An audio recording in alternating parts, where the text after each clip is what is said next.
Hello friends, इस video में हम भारत शासन अधिनियम 1919 की जो प्रमुख विशेषता हैं उसे आज हम देखेंगे।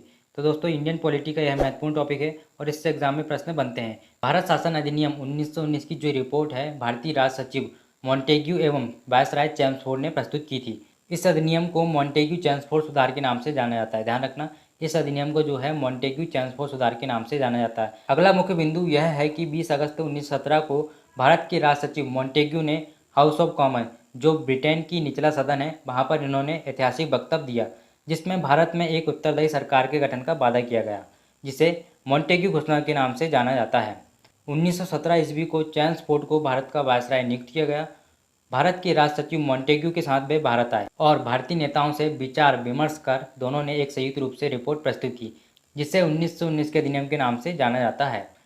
1919 ईस्वी के भारत सरकार अधिनियम ने भारतीय राज सचिव के अधिकार को कम कर दिया गया और एक नए पद अधिकारी भारतीय उच्चायुक्त के पद का सृजन हुआ, जिसे राज सचिव के कुछ कार्यों को सौंप दिया गया, जिससे कि भारतीय राज सचिव का पद जो है एकदम से शक्तिहीन हो गया।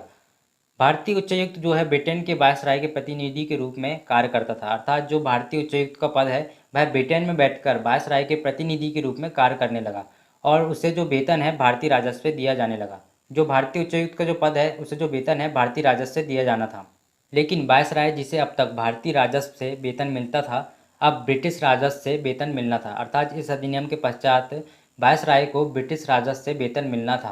पहले जो है इसे भारतीय राजस्व से वेतन मिलता था। इस अधिनियम के द्वारा केंद्र में द्विसदन विधायिका की स्थापना की गई। ये सदन राज्य परिषद और विधानसभा थे। अगला पॉइंट यह है कि प्रशासन की सुविधा के लिए विषयों को दो सूचियों में बांटा गया, केंद्रीय सूची और प्रांतीय सूची। प्रांतीय शासन व्यवस्था में अधिक व्यापक परिवर्तन किए गए एवं प्रांतों में द्वैत शासन की शुरुआत की गई। ध्यान रखना, प्रांतों में जो है प्रशासन की सुविधा की दृष्टि से द्वैत शासन की शुरुआत की गई। इस अधिनियम के तहत सन 1926 में सिविल सेवकों की भर्ती के लिए केंद्रीय लोक सेवा आयोग का गठन किया गया। ध्यान रखना, इस अधिनियम के तहत केंद्रीय लोक सेवा आयोग का गठन किया गया।